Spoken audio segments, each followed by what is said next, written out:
Al-alam itu artinya penyakit, tapi kalau alam artinya ini tadi. Makanya pengucapannya kan harus benar.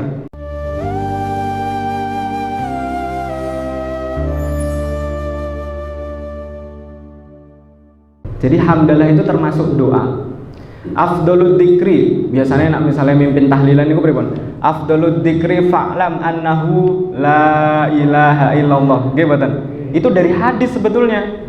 Hadisnya pripun? Afdhalud dzikri la ilaha illallah wa afdhalud du'ai alhamdulillah. Jadi lanjutannya afdhalud du'ai alhamdulillah. Doa paling afdol niku napa? Alhamdulillah. Loh kok bisa? Kok bisa begitu? Padahal kan harusnya kan doa kan meminta ya. Tapi kenapa kok afdol, yang doa paling afdol itu malah justru pujian? Nah karena kita nggak paham maknanya. Kalau paham maknanya betul, alhamdulillah itu justru doa yang paling luar biasa loh. Kalau misalnya nggak ada kata-kata lagi yang bisa diucap selain satu kata mungkin, pilih alhamdulillah. Misalnya doa kok waktunya sempit, cukup alhamdulillah aja.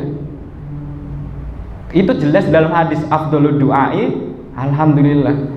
Tapi maknanya alhamdulillah bukan sekedar segala puji bagi Allah, tapi menyerahkan semua urusan kepada Allah.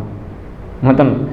Jadi dalam Al-Qur'an itu banyak sekali dicantumkan bahwasanya para nabi itu mengucapkan hamdalah ketika berdoa maupun ketika mendapatkan nikmat. Ceritanya Nabi Nuh niku, faqulil hamdulillahilladzi najjana minal qaumidz zalimin. Itu kaum bacaannya Nabi Nuh ketika setelah diselamatkan oleh Allah dari banjir yang gede gitu loh. Faqulil hamdulillah, ini perintah Allah terhadap Nabi Nuh. Faqulil hamdulillahilladzi najjana minal qaumidz zalimin. Terus Nabi Ibrahim, alhamdulillahilladzi wahabali alal kibari Ismaila wa Ishaqa. Nah, ketika Nabi Ibrahim itu dikaruniai dua anak namanya sinten? Ismail sama Ishak.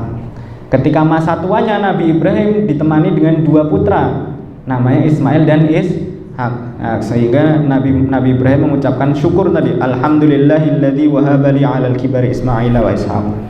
Kemudian ada Nabi Daud sama Nabi Sulaiman, alhamdulillahilladzi faddalana ala katsirin min ibadihil mu'minin. Ketika Nabi Daud sama Nabi Sulaiman itu dikaruniai kerajaan yang mana kerajaannya itu sampai sekarang nggak ada yang menandingi. Sekarang raja paling kaya niku sinten? Katakanlah Raja Saudi gitu.